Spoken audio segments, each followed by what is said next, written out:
In this video, I will prove that limit as x approaches 5, x squared equals 25. And if we directly plug 5 into x here, we have 5 squared. It is equal to 25. But in this video, I'm going to prove this. Okay, so I'm going to bring up the precise definition of limit. And it's saying that absolute value of x squared minus 25 is less than epsilon whenever the absolute value of x minus 5 is less than delta. And of course, x is not exactly equal to 5. It's just approaching 5. Now, in this case here, we can also say that the absolute value of x minus 5 is greater than 0. Now, think about this. If x is slightly greater than 5, this is a positive number. And the absolute value of the positive number is positive number, right? And if x is slightly lower than 5 here, this value will be negative. The absolute value of a negative number is still positive, so it's greater than 0.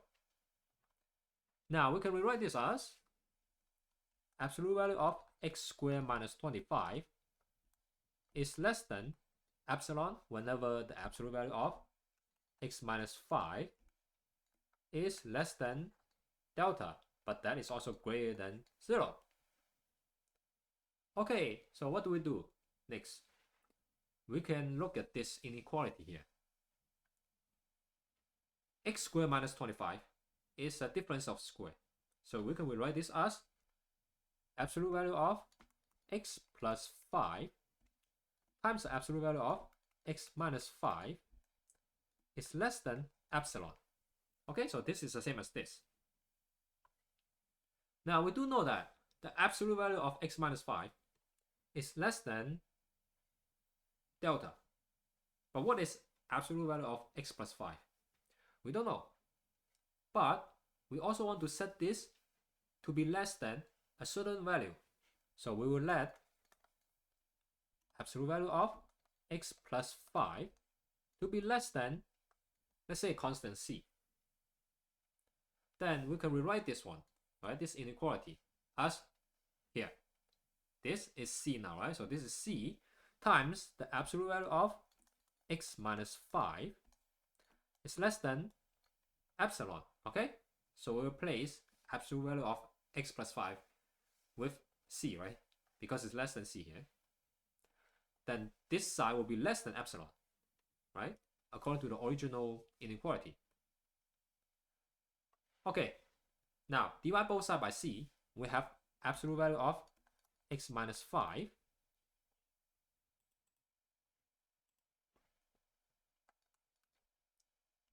to be less than epsilon over c.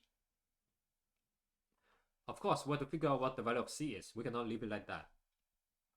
Now, next, look at this here, right? Delta. We have to choose a value for delta. So we will have delta is the lower value of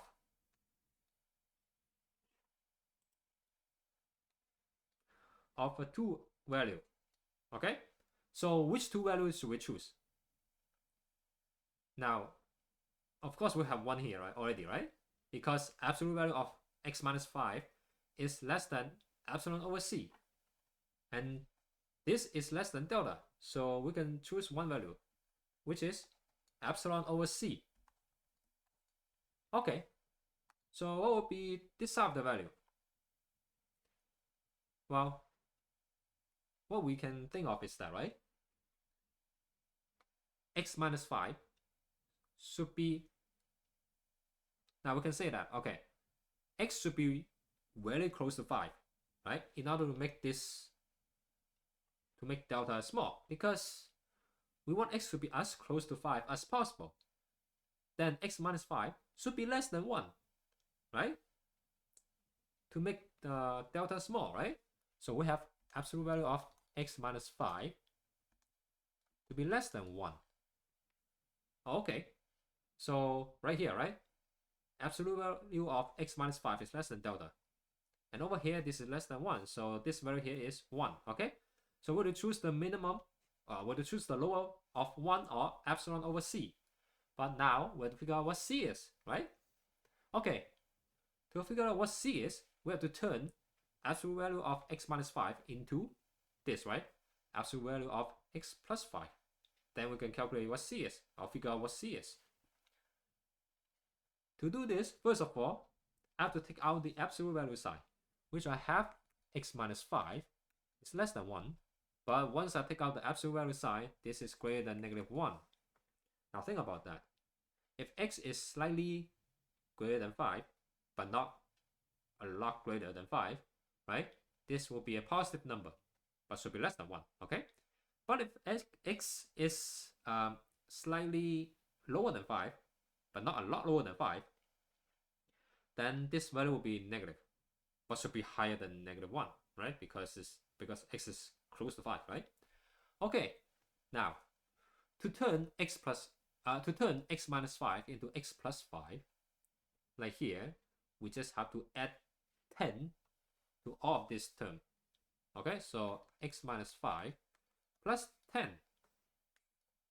I have to do it to both sides too, right? So -1 plus 10, and then this is 1 plus 10, right? To keep the inequality still the same. Then this one here will be x plus 5, right? On this side, -1 plus 10 is 9. 1 plus 10 is 11. Now, we have to put the absolute value sign, right, to the middle. So we have absolute value of x plus 5.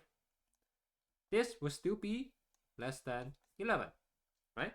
On this side, well, since x is close to 5, so x is a positive number.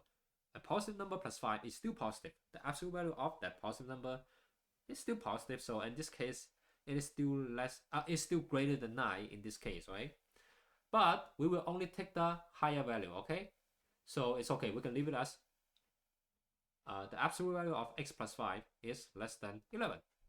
Okay, so now this is less than 11, but absolute value of x plus 5 is less than c. So we can say that c is equal to 11, okay? Based on this. Then we can just like rewrite this one here right now. C here is equal to 11. Okay, so we have the lower value for data, right? The lower of 1 or epsilon over 11.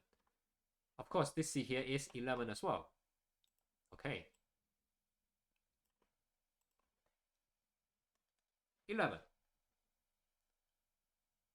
Okay, now let's go back to this here, okay? This inequality. Absolute value of x squared minus 25 is less than epsilon. But let's look at it like here, okay? Absolute value of x squared minus 25 is the same as absolute value of x plus 5 times absolute value of x minus 5, right? For a difference of square. But we did say that absolute value of x plus 5 here is less than 11. So we have to say this is less than, now 11, right? Times, how about absolute value of x minus 5? It's less than one of this, and we choose delta, we choose epsilon over 11, right? As delta, okay? So this is less than delta. So this is epsilon over 11. 11 cancel out. We can write this. Absolute value of x squared minus 25 is less than epsilon. This is the same as what we just say at the beginning. So we just prove that limit as x approach 5, x squared is equal to 25. Hope you enjoyed this video. Don't forget to subscribe to my channel. Thank you.